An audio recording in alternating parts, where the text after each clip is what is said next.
Vamos a explicar básicamente lo de la misión que se envió a Estados Unidos para la compra de carros tanque y poder distribuir combustible de esta manera, quitarle presión a los ductos, poder cerrar, abrir los ductos de acuerdo a lo que convenga, tomando en consideración abasto y tomando en consideración el que no haya tomas clandestinas, que no haya robo y que se garantice también la seguridad de la gente. Entonces, asistieron la secretaria de Economía en esta misión, Graciela Márquez, Irmeréndira Sandoval, secretaria de la Función Pública, y Raquel Buenrostro, oficial mayor de Hacienda. Ellas tres van a informarles sobre esta misión de adquirir los carros tanques para no depender solo de los ductos, tener un margen de operación que nos permita garantizar el abasto en todo el país sin tener que padecer, sin que la población tenga que hacer filas, colas para abastecerse en todo el país. Pensamos que con este plan vamos a resolver el problema. Con este plan, acompañado de la vigilancia, acompañado de los programas de bienestar para la población, que den opción, que den alternativas a la gente. Entonces, le voy a pedir a Raquel Buenrostro, la oficial mayor de Hacienda, que les exponga, que les explique qué fue lo que hicieron para adquirir estas unidades.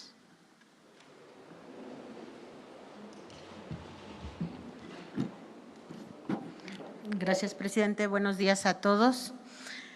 Bueno, como ya se les ha venido informando en varias de las reuniones por el presidente, se designó una comisión que está formada por la Secretaría de Economía, la Secretaría de la Función Pública y la Oficialía Mayor para adquirir las pipas.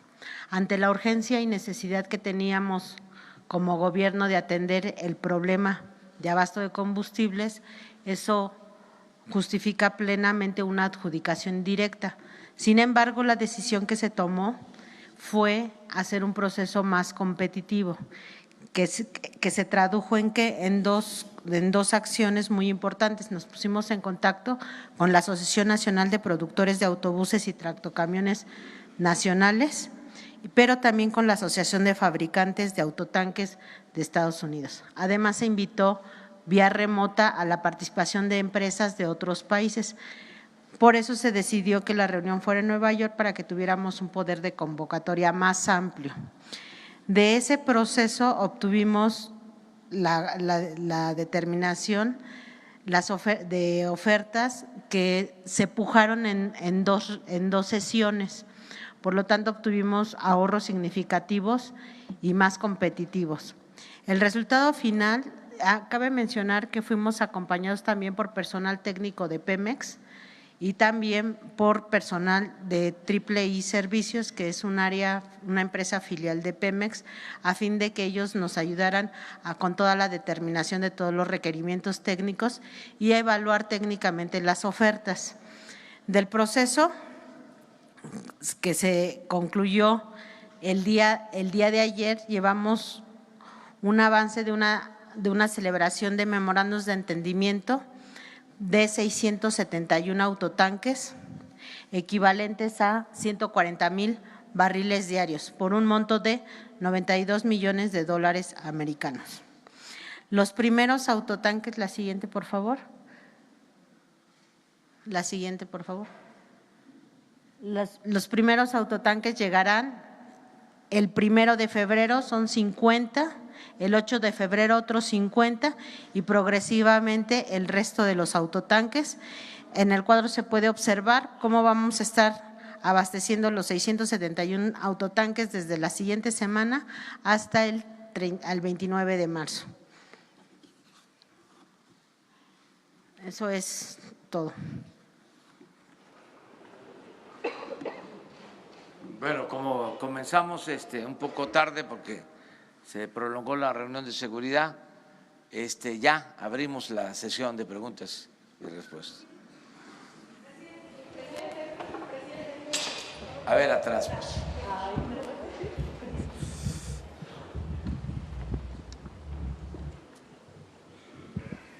Gracias.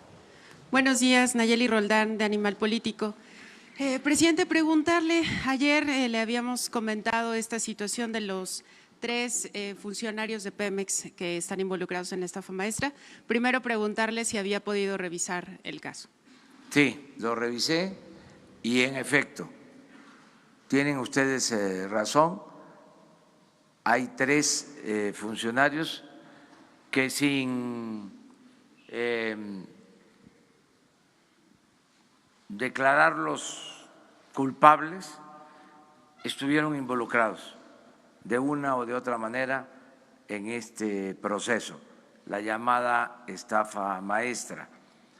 Por lo mismo, se les pidió información, entregaron notas informativas, los 3, argumentando que no tenían ellos responsabilidad.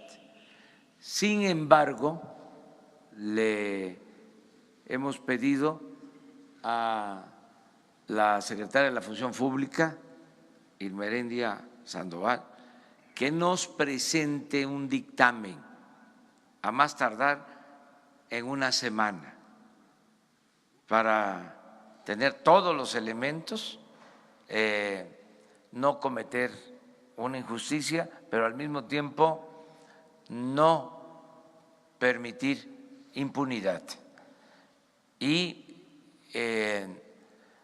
mantener como criterio que en el gobierno que represento en esta nueva etapa no van a ser contratados quienes tengan malos antecedentes, es decir, quienes tengan antecedentes de corrupción.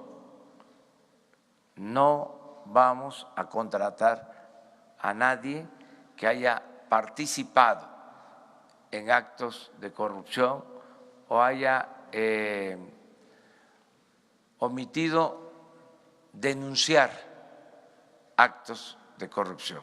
De modo que en una semana, aquí mismo, se va a dar a conocer un dictamen. Y aprovecho para convocarlos, porque ustedes representan a los ciudadanos, que todas las denuncias que se presenten que tengan que ver con corrupción se ventilen aquí de manera abierta, que nos ayuden y que nos ayude todo el pueblo para limpiar de corrupción el país. Justamente sobre eso, presidente, preguntarle cuál sería el estatus del resto de involucrados, porque solamente de Sede Sol hay 22 denuncias, como le había comentado ayer, desde 2015 y hasta 2018, pero también estamos hablando de más dependencias de gobierno, son 11 en total, y los involucrados pues incluso incluyen a los titulares de las dependencias. Entonces, este análisis que nos está informando también incluiría al resto de involucrados, porque en este caso solo nos dimos cuenta de los 3 de Pemex. Pero a todos, y los procesos que están en curso continúan. se están investigando a todos. Sí, no hay impunidad para nadie.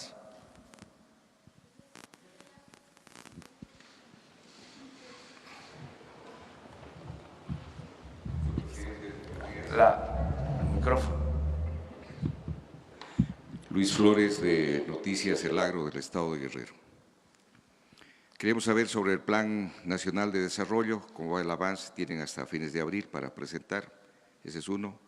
Segundo, si es posible que el señor secretario de Agricultura podría explicarnos pormenorizadamente, en el caso particular del Estado de Guerrero, sobre el fertilizante, el programa presidencial de fertilizante para Guerrero 2019, ya que se asignó 650 millones de pesos, cuando este programa de fertilizante gratuito en Guerrero viene desde hace 20 años con 1.200 millones de pesos. Hay una inquietud de los productores.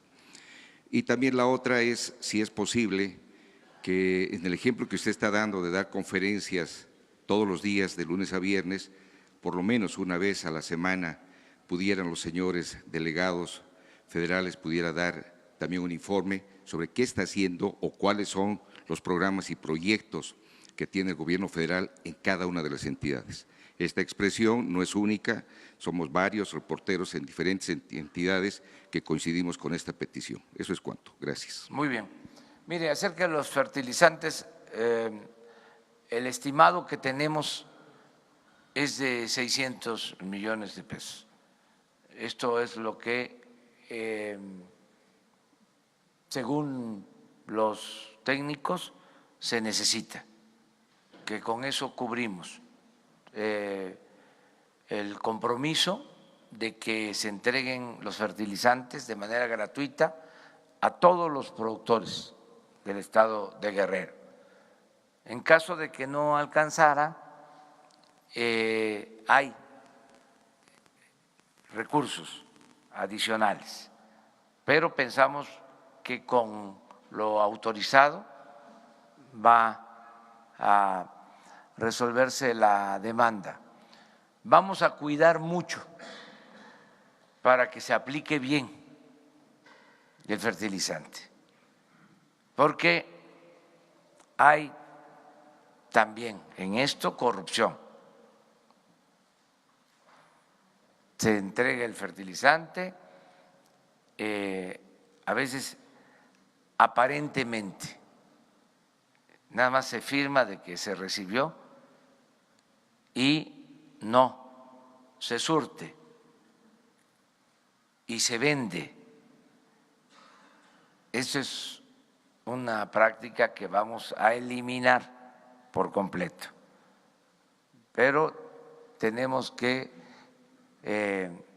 hacer llegar los fertilizantes a todos los productores de Guerrero. Es un compromiso que hicimos y se va a cumplir.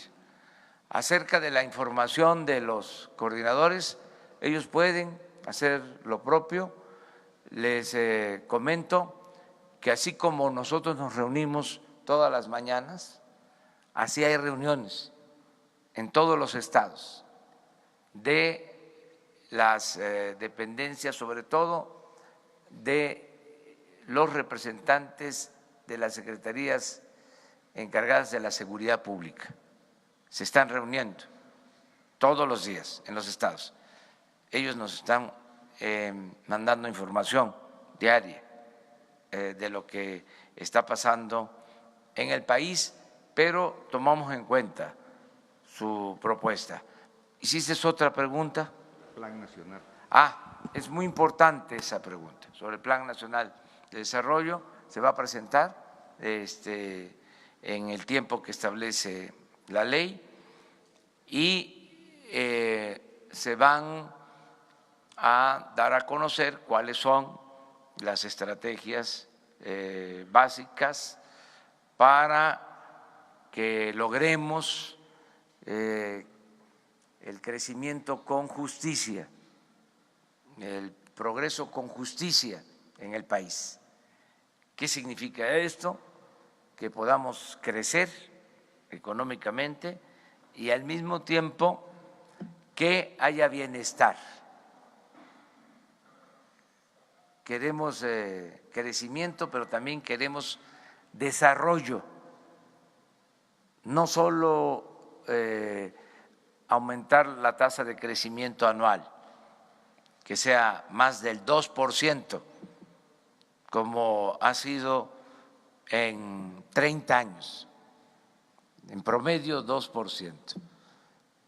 Es de las tasas de crecimiento más bajas en el mundo. Es otra prueba irrefutable del fracaso de la política económica neoliberal. Ni siquiera en términos cuantitativos han habido buenos resultados. Pero no basta con crecer, hace falta también distribuir el crecimiento, distribuir el ingreso, distribuir el presupuesto público para que haya bienestar. Por eso hablo de crecimiento con bienestar, progreso con justicia, porque nuestros maestros nos enseñaban que el progreso sin justicia es retroceso. No se trata nada más de crecer, sino que los beneficios del crecimiento lleguen a todos. Nos decían nuestros maestros, modernidad, pero forjada desde abajo y para todos. Entonces, esta filosofía es la que vamos a aplicar en el plan de desarrollo que vamos a presentar en su momento.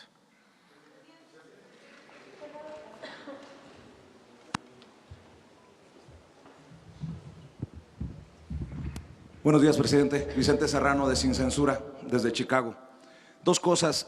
Hace unos días, una escolta, un policía estatal del Estado de México asignado a una familia rica del Estado de México, me decía que quiere regresar a los operativos. Yo le pregunto, ¿hay un censo? Y sé que ya ha hecho algunas asignaciones de escoltas que regresen a operativos como los ductos. ¿Hay algún censo de cuántos escoltas está pagando el mexicano en diferentes estados, en diferentes municipios, para empresarios o políticos? Y si puede haber un llamado de usted para que se haga, si es que no existe, para que estos escoltas regresen a los operativos que tanto se necesitan de seguridad pública. Y por otro lado, si me permite, ayer hablaba de que ya no va a haber chayote. Si el chayote no es publicidad oficial y si la publicidad oficial ya no es chayote, puede haber un compromiso aquí abiertamente para que las mismas empresas que fueron beneficiadas en el sexenio pasado, que aparecieron una y otra vez al tope de la lista, TV Azteca, Televisa, Imagen, en la redistribución que usted ha propuesto no aparezcan nuevamente en su gobierno como los más beneficiados, para evitar cualquier idea de conflicto de interés, entendiendo que los dueños de esas empresas forman parte del grupo empresarial que lo quiere asesorar. Gracias. Bueno, en el caso de las escoltas ya están prohibidas, para decirlo con claridad, en lo que tiene que ver con el gobierno federal. Solamente se da protección a quienes trabajan en temas de seguridad o quienes corren algún peligro por su labor, por su trabajo especial, cuando hay amenazas. Es el caso de periodistas. Ahí tenemos que mantener la protección. Pero, señor presidente, perdón por interrumpirlo, en el caso de esta escolta que me llama desde Eso el es Estado otra de México, cosa. ¿cómo hacer para que no se sigan pagando escoltas por el pueblo para empresarios?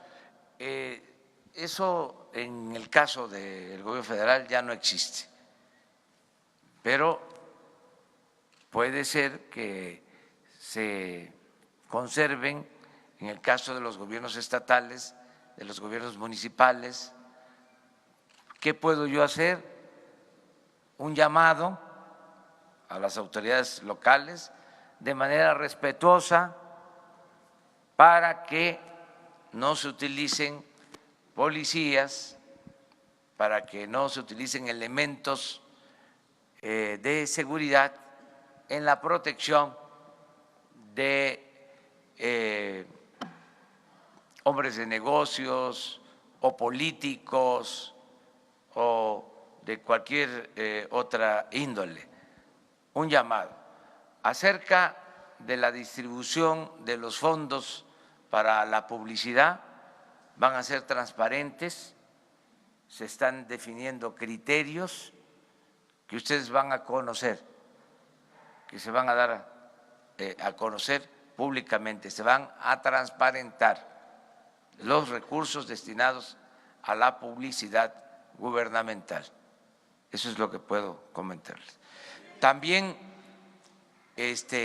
no hace falta que ustedes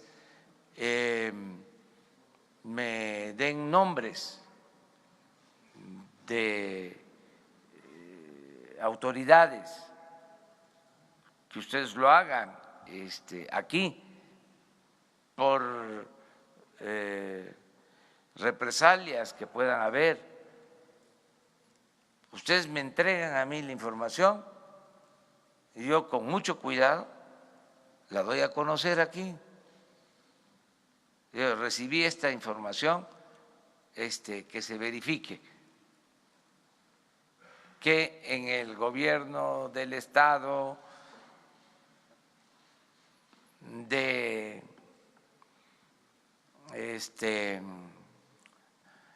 Francisco J. Mújica, ¿no?,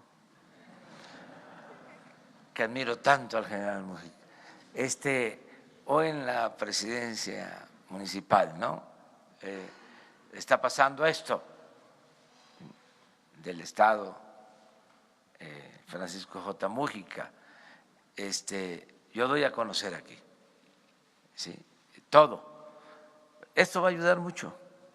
O sea, por ejemplo, ahora con lo del combate al robo de combustibles, ya aumentaron las denuncias, las llamadas, el aviso de las comunidades, de la gente que nos está apoyando. Eso es muy importante. Entonces, el que podamos hacer esto.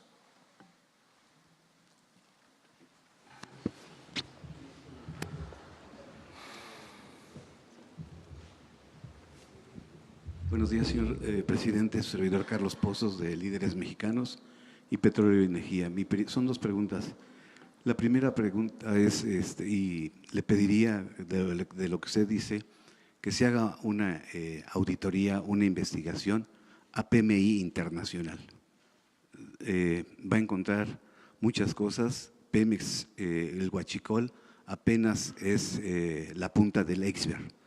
Es un cáncer, una metástasis en Pemex, señor. Hablaba ahorita de fertilizantes, bancos, hospitales, todo Pemex, señor presidente. Mi segunda pregunta es, usted como presidente emanado de la izquierda mexicana, ¿se ofrecería a dialogar con Nicolás Maduro? Si lo ha hecho, y preguntarle si ya leyó usted los artículos 223 y 350 de la Constitución de Venezuela. Eso es todo. Muchas gracias. Acerca de lo primero, pues vamos a limpiar de Pemex de corrupción, y la Comisión Federal de Electricidad y todo el gobierno, Vamos poco a poco. Algunos dicen que con mucha prisa. Pues no, es que tenemos mucho trabajo que hacer en esa materia. Pemex Internacional, desde luego, requiere una revisión a fondo, porque incluso llegó a ser independiente del Estado mexicano, funcionaba como una empresa privada sin control, sin que tuviese que rendir cuentas. Sí, desde hace tiempo, y no solo es la refinería que se tiene en sociedad en Estados Unidos, es que la compra del combustible no se transparentaba, y eso lo vamos a hacer, vamos poco a poco. No conozco esos artículos de la Constitución de Venezuela, sí conozco el artículo 89 de nuestra Constitución, la fracción 10ª, que establece que en política exterior nos debemos de conducir con los principios de no intervención, de autodeterminación de los pueblos, de solución pacífica de las controversias. En esto que está pasando en Venezuela, yo apoyo la postura asumida por la Secretaría de Relaciones Exteriores, lo que externó el día de ayer el secretario de Relaciones Exteriores de México, Marcelo Ebrard, que como podría solicitarse una aclaración sobre esta postura, le pedí, ojalá que esté todavía por acá, que nos acompañara en la reunión de la mañana y que, miren, por si se necesitaba. Pero antes de darle la palabra a Marcelo, quedamos, había otra. Que si se ofrecería usted a ser interlocutor con Nicolás Maduro. Es lo mismo, que sí, tiene que ver, es lo mismo.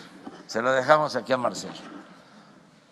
Gracias, señor presidente. Con su permiso, señor presidente, señoras secretarias, oficial mayor de la Secretaría de Hacienda. Amigas, amigos, sí, efectivamente la posición que adoptamos, que ya es de su conocimiento, en primer lugar está basada en los principios constitucionales de la política exterior mexicana.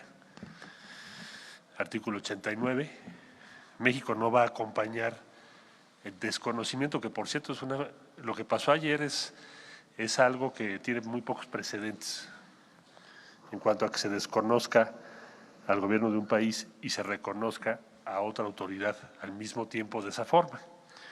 Entonces México fijó una postura de conformidad con la Constitución.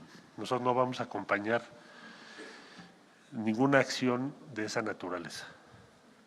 Desde luego que nos preocupa la paz, los derechos humanos, las libertades, y coincidimos con la Organización de las Naciones Unidas, en primer lugar, respecto a que necesitamos hacer esfuerzos para reducir tensiones, evitar un escalamiento que lleva a la violencia y rechazar cualquier tipo de violencia política. También compartimos, y ayer tuvimos conversaciones con el gobierno del Uruguay, con quienes hemos sostenido posiciones similares en las últimas semanas. Nosotros no estamos buscando otra cosa más que el que se pueda avanzar hacia diálogo y paz. Coincidimos con Uruguay, pero también con otros países del mundo y sobre todo con la Organización de las Naciones Unidas. Entonces México va a seguir esa postura, en síntesis, no intervención y disposición a contribuir con nuestro granito de arena a cualquier proceso que lleve a paz y diálogo. Esa sería la posición mexicana. Entonces, si se le pide al presidente de México, ¿sí se intervendría? Aquí enfrente.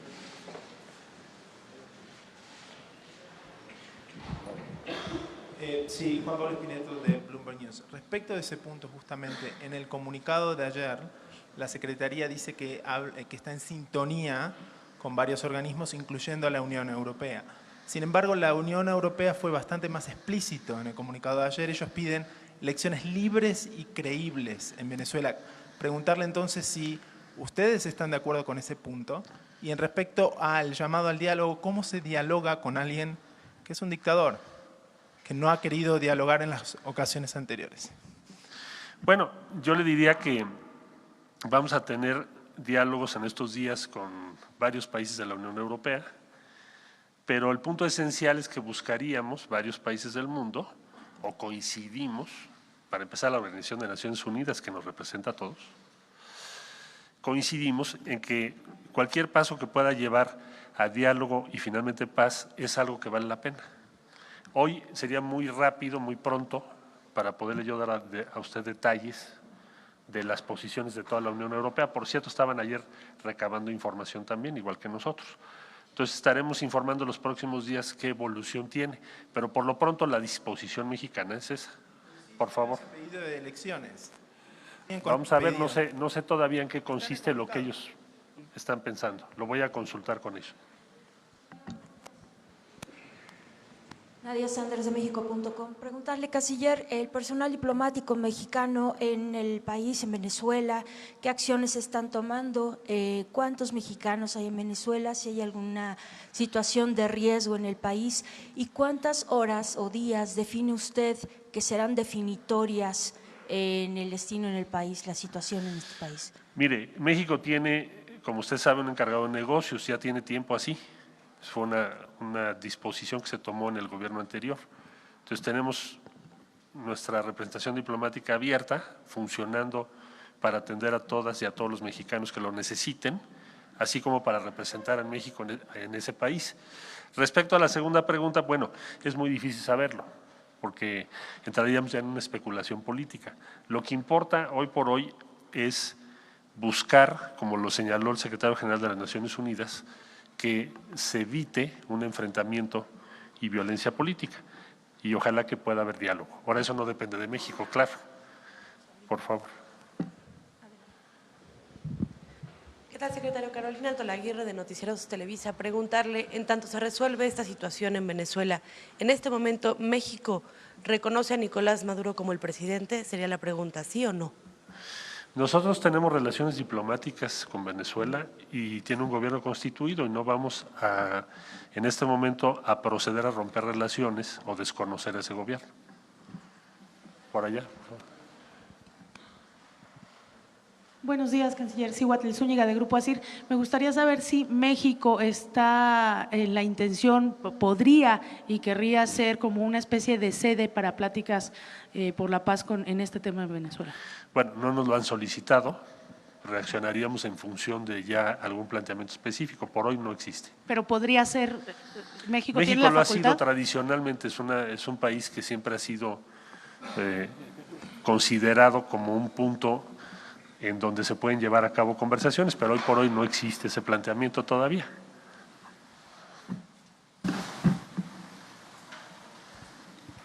Buenos días, canciller. Mariana León, del Financiero. Preguntarle, ¿ustedes tuvieron alguna especie de comunicación ayer con el gobierno de Venezuela, con el gobierno de Nicolás Maduro? ¿Qué se dijeron entre los dos gobiernos? Y también, no se tiene una cifra exacta de los mexicanos que están en Venezuela, entonces, y una más nada, el exhorto que hacen ayer al diálogo, ¿podría cambiar? ¿No se descarta que cambie entonces para pedir elecciones libres, que respeto a los derechos humanos? ¿Esto podría cambiar? Gracias. Siempre hemos planteado que nos interesa que se respeten los derechos humanos y las libertades, siempre lo hemos dicho. Y respecto a procesos políticos, pues primero tenemos que ver cuáles van a ser los planteamientos de Naciones Unidas y de otros países. Y no hemos todavía establecido ninguna relación, ni ayer tuve comunicación ni con el gobierno de Venezuela, ni con la oposición. Pero no lo hemos tenido. Libres y respeto a derechos humanos. Bueno, le comentaba yo que eso es uno de los temas que se van a dialogar en las próximas semanas. México va a estar muy atento a cómo evoluciona. Última pregunta, porque si no el presidente me va a decir que ya le deje su conferencia. A ver, tú por favor. Buenos días, Misael Zavala del Universal. Yo quisiera preguntarle, secretario, en cualquiera de estos dos escenarios de que Maduro siga como presidente de Venezuela o si logran derrocarlo junto con algunos gobiernos bueno, seguiría Juan Guaidó como presidente, digamos, en ese escenario. México continuará con las relaciones con Venezuela normales como ha venido sucediendo.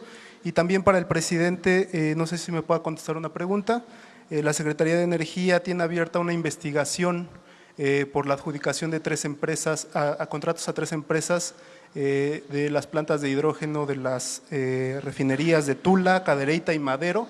El tema es que después de la venta de estas plantas, Pemex ya debe de comprar el hidrógeno a estas empresas por 2.7 millones de dólares mensuales, digamos, y no sé si se investigue ya en este caso al extitular de Pemex, que es Carlos Treviño, pues los contratos se firmaron durante su administración como director de Petróleos Mexicanos, o si hay alguna investigación abierta por parte, digamos, del gobierno federal. Gracias. México mantendrá abiertas relaciones con el actual gobierno de Venezuela, así como su sede diplomática, y ya con los acontecimientos que ocurran en los próximos días, para no entrar en especulaciones, ya le informaríamos qué decisiones tomaríamos. Hoy por hoy la decisión es esa, y segundo, tan nos preocupan libertades y derechos humanos que por eso pensamos y exhortamos a que haya un diálogo inmediato que evite una escalada de violencia, como bien lo señaló el secretario general de la Organización de las Naciones Unidas, con quien coincidimos. Muchas gracias. Bueno, en materia de política exterior, apego a los principios constitucionales, que por algo están vigentes.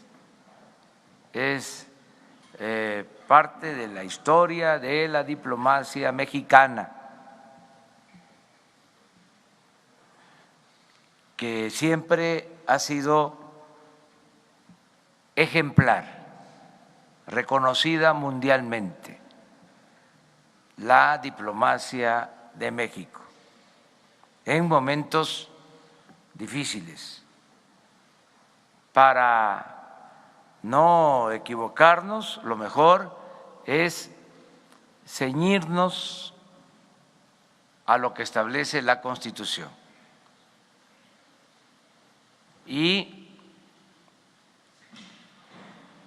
poder conjugar en armonía 4 principios básicos que están en la Constitución sobre esta materia. No intervención, autodeterminación de los pueblos, solución pacífica de las controversias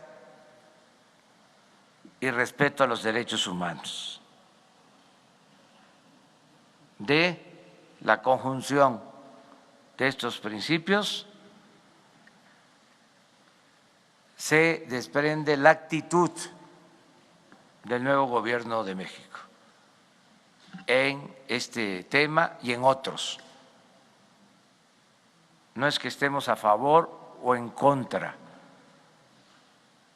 estamos por el cumplimiento de los principios constitucionales. Respeto absoluto, estricto a estos principios. Puede ser que a grupos, personas, gobiernos no les guste, pero eso es lo que establece nuestra Constitución y hemos protestado respetar esos principios constitucionales. Entonces, por ahí nos vamos a ir. Y no vamos a entrar en especulación no queremos confrontación, no queremos pleito, queremos llevar una relación de amistad con todos los pueblos y con todos los gobiernos del mundo. Acerca de la investigación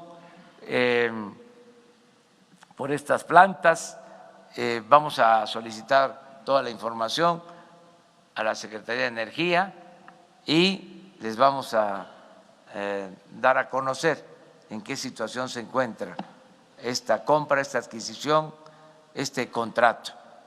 Me comprometo a eso. Mañana les damos ya una nota al periódico Universal sobre este tema. Como ya tenemos que irnos porque vamos a Huachinango y luego a Tulancingo, allá podemos seguir hablando, si les parece.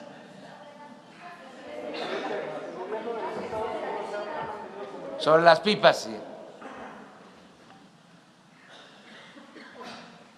Es que el acto de Huachinango es a las 10:30 y hacemos como 2 horas.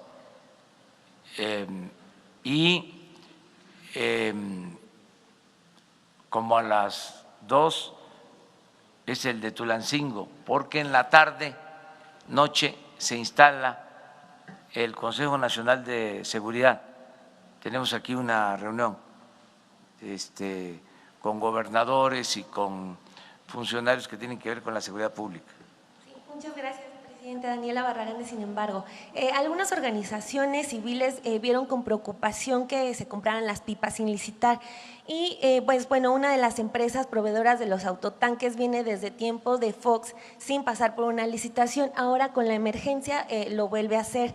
Según los datos abiertos, el gobierno federal ha tenido que pagar 233.656.000 pesos a otras empresas para rehabilitar, reparar y corregir piezas que se le compraron originalmente a la empresa Detroit Diesel Allison, que ahora figura entre las proveedoras de los autotanques. Entonces, mis preguntas serían, se entiende que había una emergencia, pero ¿qué piensan hacer para cumplir con la promesa de licitar y transparentar las compras? Y si ya se están trabajando en algunos mecanismos, ¿y cómo evitar que empresas que en el pasado ya se vieron de alguna manera beneficiadas no repitan en su sexenio con más contratos y este tipo de prácticas? Gracias. Se cuidaron todos los procedimientos, por eso la comisión se integró, se les pidió que tuvieran cuidado con las empresas, que fuesen empresas serias, caracterizadas por la honestidad, que se actuara con honradez. Cuando se terminen de firmar todos los contratos, la misma comisión va a informarles a ustedes ya cómo quedaron los contratos y qué características tienen cada una de las empresas. Yo avalo esta compra porque le tengo plena confianza a quienes fueron en esta misión a adquirir los autotanques, mujeres inteligentes y sobre todo honestas, mujeres con convicción. Son 3 servidoras públicas ejemplares, nada que ver con malandrines que ocupaban cargos en otros tiempos. Ellas son gentes honestas, mujeres excepcionales del servicio público. Entonces, para que no quede nada de duda, de todas maneras vamos a seguir informando, ¿sí?, sobre los contratos, las características, lo que les preocupa sobre esas empresas, ¿sí?, la seriedad de esas empresas, todo. Además, les vamos a dar a conocer más elementos de cómo, a pesar de que se compran estas unidades en Estados Unidos, pues la mayoría se fabrica en México, es en beneficio también de la industria automotriz del país, de los trabajadores del país, darles a conocer también que se hizo una solicitud a la Canacar, pero nos atendían la demanda a partir de marzo, empezaban a entregarnos. Imagínense el tiempo, para nosotros ahora es importante, fundamental, siempre es importante el tiempo, más en una circunstancia como la que estamos viviendo.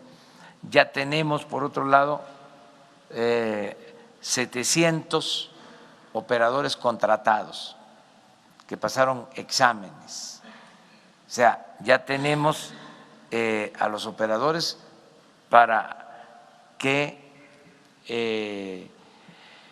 se hagan cargo de estas unidades.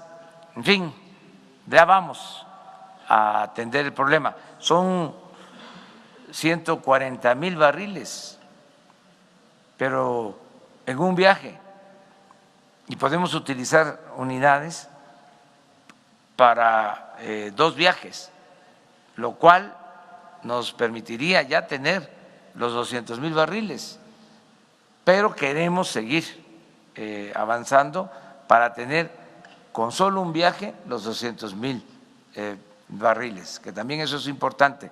Vamos a seguir adquiriendo estas unidades de entrega inmediata hasta lo que se pueda conseguir con entrega a marzo. Ya después ya no nos funcionaría. Pensamos que si se adquiere de ahora a marzo, en estos 2 meses, nos va a ayudar mucho. Bueno, nos vemos entonces mañana.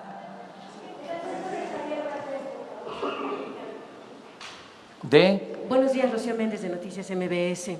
El día de ayer se reveló que es muy posible que a Javier Valdés lo haya matado el narco de Sinaloa. La familia le pide al Gobierno de México que, en particular, se exhorte a la Fiscalía ahora que su Fiscalía encargada de delitos contra la libertad de expresión tome en consideración este vertiente. ¿Cuál es la exhortación? ¿Qué piensa usted, presidente?